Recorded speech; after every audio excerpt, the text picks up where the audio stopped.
welcome back to the Graceful Tangle YouTube channel. Today I'm going to be showing you how to crochet a chapstick holder.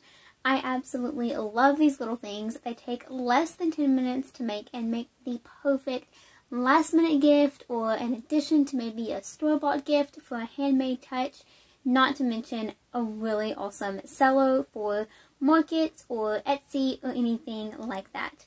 All of the materials that you will need and the links to them will be found in the description box below, as well as the links to the pattern PDF that you can purchase on Ravelry and Etsy, or the free version that you can find on my blog.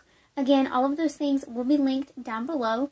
Now let's hop into the tutorial, and then I want to talk about a couple of different variations that you can do. So let's hop into the tutorial right now. Alrighty, so we are going to begin our chapstick holder with a magic ring.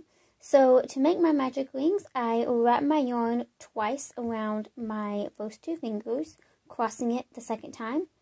I hold the yarn with my pinky, just like this. And then I go with my crochet hook under the first strand, grab the second strand and twist it, and then proceed to chain one. And that is how I make my magic ring. So this is the way that I recommend starting this project, but I did include a more beginner friendly version in the pattern, so check that out if you're interested. Alrighty, so into this magic ring we're going to go ahead and start round 1, and we're going to work 5 single crochets into this ring. So just 5 single crochets, just like normal. There's 4 and 5. And then we're going to pull the tail so that our magic ring closes. And there you go. That's the magic part. It just completely shuts all the way. Now we're going to start round 2. And one note that I want to make is it is extremely difficult to weave in this tail if you wait until your project is completed. This is a really small project. And it's difficult to get your hands and the needle into the tube so that you can weave in this tail. So I recommend working over it for these first few stitches or rounds, whatever you feel most comfortable with, so that you can go ahead and weave it in and then cut it and you don't have to worry about it later. So how I'm going to do that is just begin the next round. So the next round is single crocheting 2 stitches in each single crochet around. But I'm going to go through the first stitch here, just like I normally would. And then I'm going to go ahead and lay my tail over my hook. And that is just going to work through it so that it weaves it in and secures it. And I'm going to work 2 single crochets into this space. And then I'm going to work 2 single crochets in each stitch around. Again, I am still holding my tail over my stitches so that I can weave it in as I go. I have 2 more to go here. And I'll just drop it right about here. So you can go longer if you want. You can do less. Again, whatever you feel most comfortable with. Okay, here's my last 2 stitches.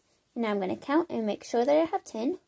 1, 2, 3, 4, 5, 6, 7, 8, 9, 10. Perfect. Now again, I'm going to go ahead and clip this tail because I do not want it to get in my way later. Just like that. Slide those out of the way. Okay, so here is the end of round 2. Now, for the next 10 rounds, we're just going to place 1 single crochet in each stitch around. We're not going to be joining these rounds because this project is worked in a spiral. And what I actually like to do is just count my stitches. And when I get to 100, I know that I've worked 10 rounds because 10 stitches times 10 rounds is 100 total stitches. Now, if you are more comfortable, you can place a stitch marker in your first stitch so that you don't lose track. But because this is such a small project, I honestly find that counting is very doable, and it's super quick, so it's not like you're going to lose track or anything. So I'm going to work 10 rounds, and then I will meet you back here to finish off our chapstick holder.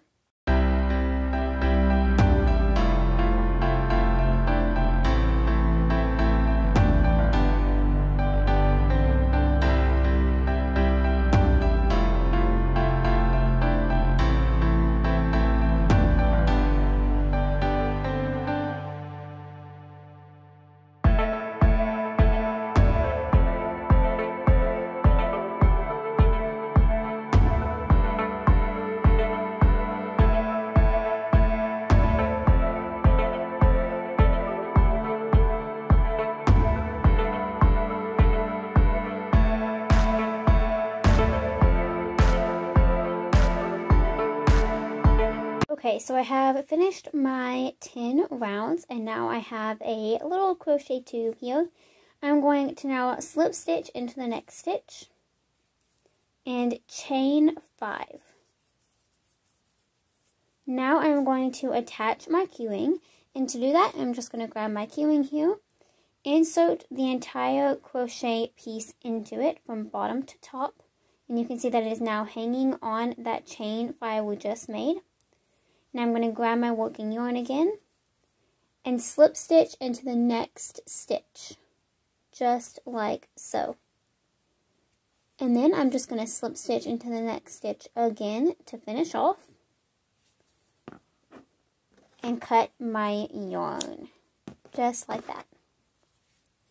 Now I'm going to go ahead and show you how I weave in this end, because again, since this is such a small project, it can be just a little bit tricky.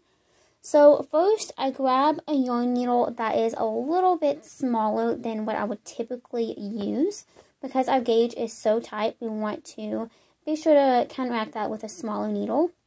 I'm going to thread that through my, thread my yarn through my needle here. And then to weave in this end, I'm just going to go straight down where I just finished off. I'm going to go through the second half of this stitch. And really just through some of these little back loops here until I think that it is nice and secure. So there we go. I'm just going to pull my needle through, pull nice and snug, and then cut that tail really close to the fabric so that it is nice and hidden.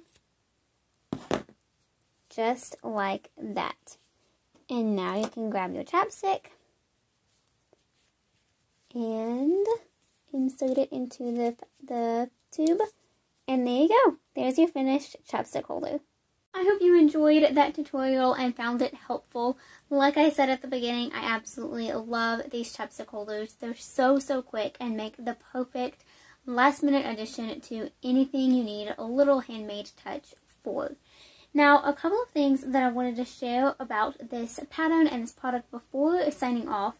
Firstly, you can use so many different types of yarn. Now, overall, I do recommend a cotton yarn because it will be more durable, last longer, and have an overall more sturdy feature to the actual chapstick holder. However, I have many different cotton yarns that I have tried, some of which are, I love this cotton from Hobby Lobby and WeCrochet from Dishie, Dishie from WeCrochet. And I recently used Dishie Twist, and here is what that holder looks like. So I didn't make this exact chapstick holder on camera because I wanted you to really be able to see my stitches. But I think this looks so cool and unique as a chapstick holder using a Dishie Twist. I just absolutely love the way that it looks. They also have a multicolor option, so I think that would be super cute as well.